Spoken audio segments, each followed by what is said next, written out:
Olá, me chamo Luísa Schmidt, sou psicóloga, tenho especialização em psicoeducação e reeducação clínica, análise institucional e formação em psicoterapia psicanalítica.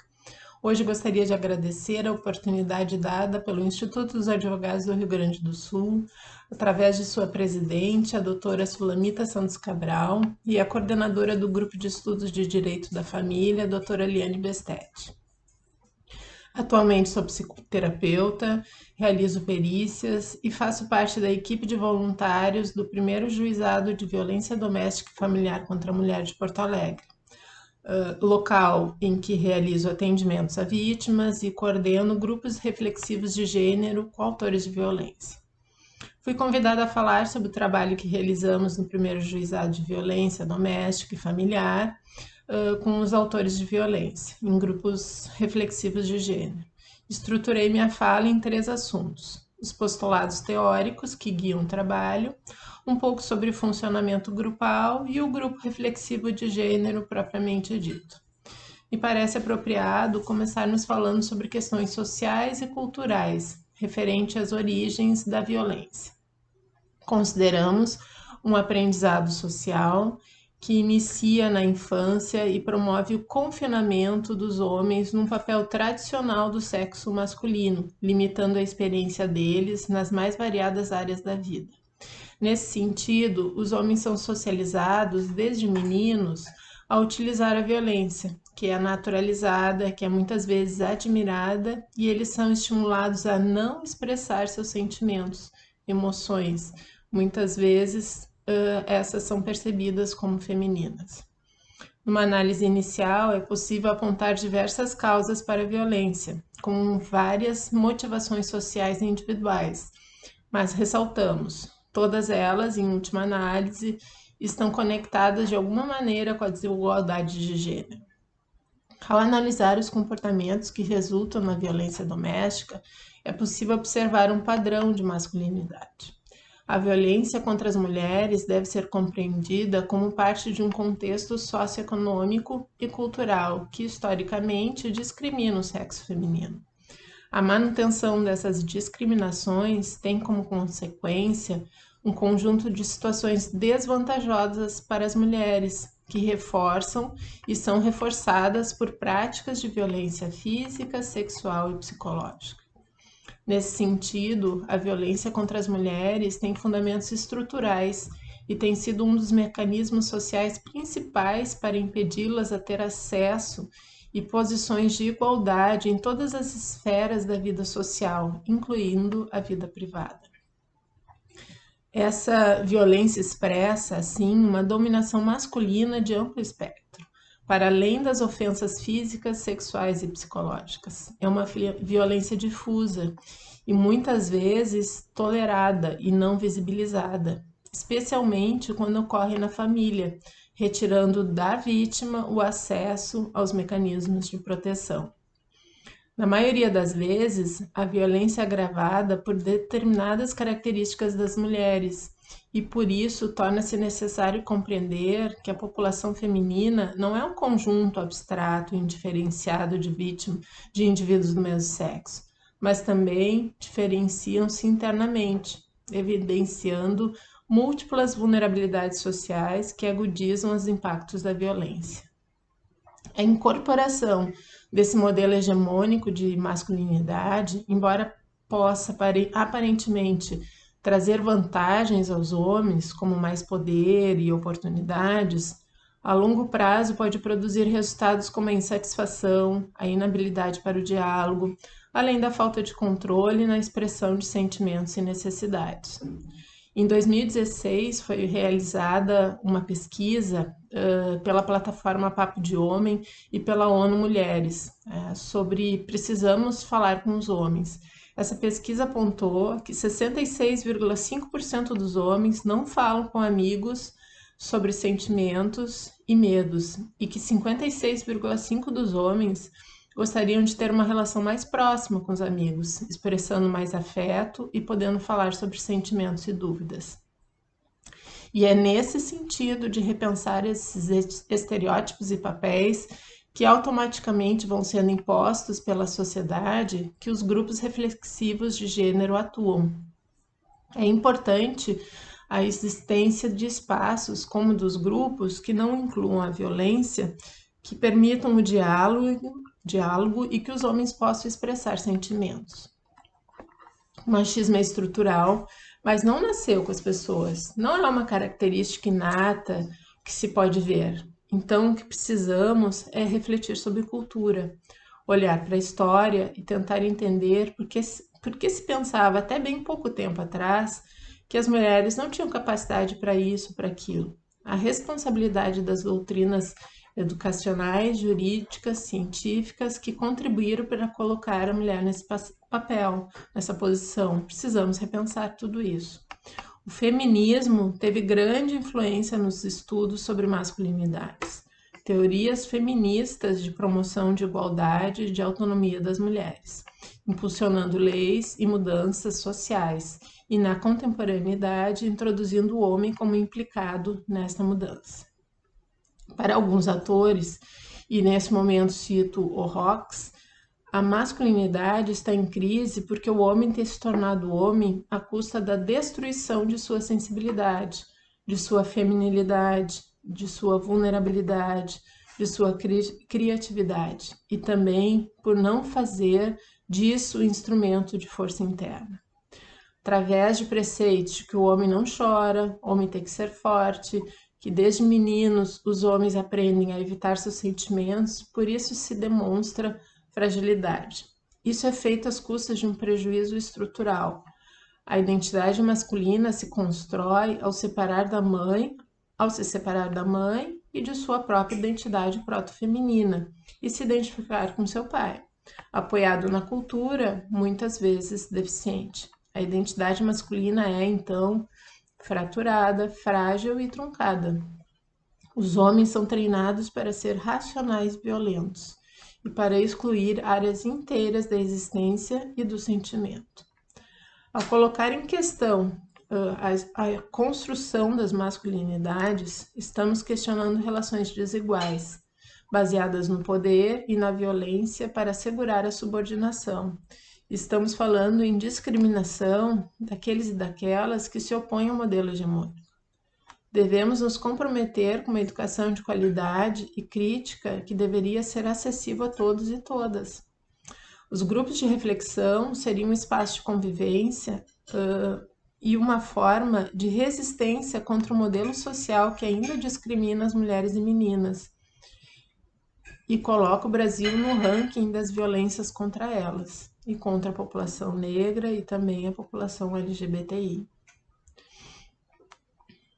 Qual foi a situação legal das mulheres brasileiras até 1998? Bom, considerando que a violência de gênero é um fenômeno que ocorre em quase todos os países, no Brasil essa violência foi, durante muitos séculos, garantida e absolvida pelo próprio Estado a partir de leis e de uma tradição jurídica que não reconhecia as mulheres como sujeitos de direito. O conceito de gênero, que tem sido utilizado politicamente pelo movimento feminista, permite refutar a ideia de uma natureza feminina, que por si só explicaria a subordinação das mulheres. Na realidade, a explicação da subordinação das mulheres aponta para o valor simbólico que a cultura atribui a essas diferenças, colocando no masculino e no feminino qualidades que, além de diferenciadoras, embasam discriminações e fundamentam relações de poder. Compreender as relações de gênero é considerar como se constituem as relações entre homens e mulheres face à distribuição do poder. O conceito de gênero é fundamental para a interpretação e compreensão dos indicadores sociais que apontam, por exemplo, para a pequena presença das mulheres nos postos de poder do Estado e da sociedade, e para as diferenças salariais de até 40% menor para as mulheres em comparação com os homens. Tal conceito possibilita a compreensão de quantas leis, até recentemente, e muitas decisões judiciais, ainda hoje, têm legitimado a subordinação das mulheres na sociedade brasileira. No Brasil, o processo de luta pela conquista, ainda que tardia, da cidadania feminina, em grande parte foi dirigido à eliminação de leis discriminatórias e à declaração de novos direitos, tendo como interlocutor principal o Poder Legislativo. Essa luta, para avançar, continua a exigir a mudança de uma doutrina jurídica, que, mesmo ultrapassada pela Constituição de 88, ainda permanece nos corações e mentes dos operadores de direito, incluindo os membros do Poder Judiciário. Vivemos uma cultura de discriminação e violência contra a mulher, que é subjugada ao segundo sexo, como nos disse a Simone de Beauvoir. Me parece importante lembrar de alguns dados, muitas vezes desconhecidos. O Brasil é a quinta nação mais perigosa para o sexo feminino, de acordo com o levantamento da OMS. Além disso, nosso país está em primeiro lugar em morte de pessoas travestis e transexuais. Em média, 3 mulheres são assassinadas todos os dias no Brasil. Tenho aqui alguns dados de feminicídio. Tá? Esse ano, até julho de 2020, foram realizadas 188 tentativas de feminicídio. 53 obtiveram êxito, portanto, 53 mulheres faleceram. Em 2019, foram 287 tentativas, 97 morreram. Em 2018, 329 tentativas e 117 morreram. Embora o acumulado referente a julho de 2020 reflita uma diminuição se comparado ao mesmo período de 2019, não consideramos motivos para comemoração, pois esses dados provavelmente estão subnotificados devido à dificuldade das mulheres denunciarem, pois geralmente os companheiros estão em casa. A permanência da violência contra a mulher no Brasil mostra que se trata de uma violência estrutural.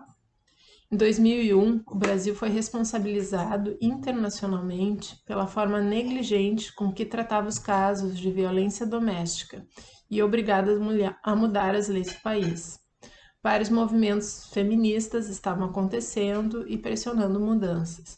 Então, em agosto de 2006, foi sancionada a Lei Maria da Penha, que é considerada pela ONU como uma das 3 leis mais avançadas no mundo no que diz respeito ao combate e enfrentamento à violência doméstica e familiar contra a mulher. É uma ação afirmativa de enfrentamento a uma condição histórica de violência, discriminação e opressão das mulheres somente pelo fato de serem mulheres. A lei tem uma carga muito mais preventiva que propriamente punitiva. Mais de 90% da lei tem caráter preventivo. Ela cria mecanismos de criminalização do agressor e medidas integradas de prevenção e assistência. Ela tem um olhar diferenciado para o processo crime em situações de violência, tanto para a mulher, que algumas vezes altera o relato dos fatos, durante o processo, invertendo as provas, muito relacionado ao ciclo da violência, e ao olhar para o agressor no grupo reflexivo de gênero. Existem dados que comprovam que nos locais onde existem políticas públicas para acolher as mulheres em situações de violência, o número de denúncias aumentou e o de reincidências diminuiu. Uma das inovações da Lei Maria da Penha são as medidas protetivas de urgência, com o objetivo de assegurar a integridade das vítimas e fazer cessar de imediato a situação de violência para que esta não se agrave. Encontramos nos artigos 22, 35 e 45 a origem da criação dos grupos reflexivos. O artigo 22 postula que a participação do autor em grupos reflexivos de gênero, ou que pelo menos ele frequente algum grupo de apoio, faça o tratamento de doença mental ou dependência química. Recentemente, em abril desse ano, houve uma modificação na lei e passou a se tornar obrigatório a participação dos autores de violência. Nos artigos 35 e 45 também prevê a criação de centros de educação e de reabilitação para os agressores, e o comparecimento obrigatório do agressor em programas dessa ordem. Como é que nós compreendemos os grupos reflexivos de gênero? Um espaço que proporciona a reflexão sobre o que aconteceu, numa ação preventiva, pois a punitiva já foi dada pela justiça. Então, para assumirmos o papel de coordenador dos grupos de gênero, considero fundamental estar descolada da sentença dada pelo magistrado ou pela magistrada. Somente dessa forma será possível criar uma relação positiva com os autores de violência e tornar o espaço realmente reflexivo sobre os atos passados. Utilizamos os princípios de Pichon-Rivière para a construção teórica do funcionamento grupal, cujas trocas se dão por um processo dialético de interpretação do conteúdo emergente, e o resultado disso é um novo emergente. Os grupos de reflexão, embora não sejam grupos terapêuticos, também apresentam uma diminuição das ansiedades, dos medos básicos de perda e ataque, de forma que o ego do sujeito não precise romper os mecanismos defensivos, que, estereotipando-se, se manifestam em comportamentos cristalizados e lhe impedem uma adaptação ativa à realidade. O conceito de adaptação ativa proposto por Pichon é um conceito dialético, no sentido de que o sujeito, ao transformar-se, modifica o meio, e ao modificar o meio, modifica-se a si mesmo. O campo do grupo operativo está povoado por papéis prescritos ou estabelecidos, definidos em termos de pertença, afiliação, cooperação, pertinência, comunicação, aprendizagem, disposição afetiva, os quais representados convergem como papéis ou funções para provocar na situação de tarefa a ruptura dos estereótipos. Pode-se dizer que no acontecer do grupo, determinadas pessoas vão assumir esses papéis correspondentes de acordo com suas características pessoais. Nada é por acaso.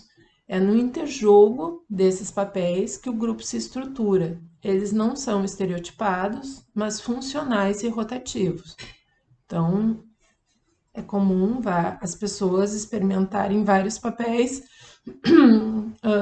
porque o funcionamento do grupo vai proporcionando isso. O porta-voz, um dos pilares da teoria de um grupo, é o membro que no momento denuncia o acontecer grupal. As fantasias que o movem, as ansiedades e necessidades de totalidade do grupo. Ele não fala por si, mas fala por todos. Nele se conjugam o que chamamos verticalidade e horizontalidade grupal. Verticalidade é aquilo que se refere à história pessoal do sujeito, e horizontalidade é o processo atual que acontece no aqui e agora, na totalidade dos membros. O porta-voz pode desempenhar seu papel porque nele se dá uma articulação entre sua fantasia inconsciente, a fantasia que segue o modelo primário, e o acontecer do grupo em que se insere. A concepção de aprendizagem como praxis permite-nos a possibilidade de conceber esse processo como um aprender a aprender e um aprender a pensar. Concepção de caráter instrumental que se apoia numa teoria do pensamento e do conhecimento, que opera num contexto social. Toda aprendizagem é aprendizagem social. Aprendizagem de papéis numa internalização operativa da realidade. Os grupos reflexivos são grupos operativos centrados na tarefa, baseados na motivação para a mudança e responsabilização, questionando a construção das masculinidades com base em relações desiguais, baseadas no poder e na violência para assegurar a subordinação. O grupo reflexivo visa a reeducação de homens que se envolveram em situações de violência contra a mulher na ambiência doméstica, familiar ou afetiva e, em consequência, busca contribuir para a cessação dos comportamentos violentos e para promover a equidade de gênero. Tem como objetivo enfatizar a importância da intervenção com homens inseridos no contexto da violência contra a mulher e a imperiosidade de serem construídas políticas públicas para institucionalizar projetos dessa natureza. Na comarca de Porto Alegre, esses grupos acontecem no Foro Central e são 12 encontros semanais de 2 horas, precedidos por uma entrevista individual, onde é feita uma anamnese e encaminhamentos necessários. Os homens que participam do grupo são encaminhados pelo magistrado como medida protetiva de urgência para concessão de liberdade, flagrante ou preventiva, por condenação, substituição da pena, como condição na fase de execução, suspensão condicional da pena. Em média, participam de 12 a 14 homens em cada grupo, e são trabalhados, debatidos temas relacionados às questões de violência que nós já citamos aqui, tais como gênero, violência, tipos de violência, controle de impulsos, mediação de conflitos, comunicação não violenta, habilidades sociais, masculinidade, sentimentos, parentalidade, enfim, são diversos temas que vão alternar de acordo com cada grupo. Pensei que poderia falar brevemente sobre as etapas para a formação do grupo. Então, é feita a entrevista inicial, né? É um momento de vinculação do participante com o coordenador do grupo, né? Ele vai poder conhecer melhor o participante, coletar informações que vão auxiliar no planejamento do trabalho e na compreensão do fenômeno da violência contra a mulher e das questões de transgeracionalidade. Também permitirá o embasamento de algum encaminhamento, de algum apontamento individual que for necessário. Lembrando que sempre será preservado o sigilo. Também são levantadas informações sobre as condições sociodemográficas e interseccionalidades, tais como idade, classe social, raça, etnia, portador de deficiência, analfabetismo familiar, grau de instrução, profissão, renda, com quem mora, número de filhos, filhos com a vítima, filhos com outra mulher, quem está com a guarda, se empregado ou desempregado, se paga pensão, etc. Existem alguns critérios para não participação dos grupos. Em caso de doença mental incapacitante, que evidencie dificuldade de comunicação, orientação das combinações do funcionamento do grupo, entre outras dificuldades. Dependência de álcool e drogas, dependendo do momento dessa dependência, e homens muito resistentes. A finalização do grupo é uma tarefa riquíssima, essencial para o processo, né? Ela permite trabalhar a representação do término, do rompimento, e analisar como o grupo lida com essa finalização, pois ela representa um luto a ser elaborado. É comum eles perguntarem se vai ter outro grupo, se podem continuar. Já experimentei situações em que participantes de outros grupos já finalizados retornaram, normalmente em momentos de maior tensão, em que eles se sentem vulneráveis a cometer novamente atos agressivos, a perda do controle. E a avaliação do grupo, não só do grupo, mas a autoavaliação, é extremamente importante para fazer a evolução, para pensar a evolução do grupo e dos participantes de forma individual. No final do grupo é elaborado um relatório com dados da entrevista inicial e a participação do sujeito e é encaminhado ao magistrado. Então, os grupos reflexivos de gênero têm mostrado um efeito sobre a reincidência, além de responsabilizar o homem e implicá-lo nas políticas de prevenção e combate à violência contra a mulher.